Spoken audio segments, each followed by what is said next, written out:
اللي حضرت له، شنو الاستفاده والفعاليات اولا نقدم نفسي الاستاذ بردان رشيد رئيس الغرفه الوطنيه للموثقين بالجزائر.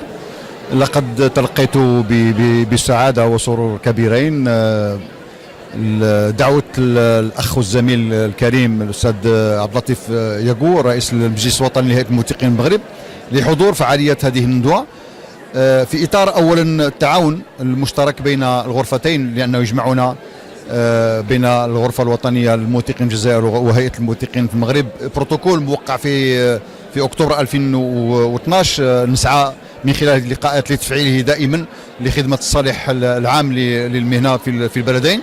ثم ان هذه الندوه تتطرق الى موضوع هام، وهو كما قلت هو موضوع يعتبر مواضيع الملزمه وليس مواضيع اختياريه. لماذا؟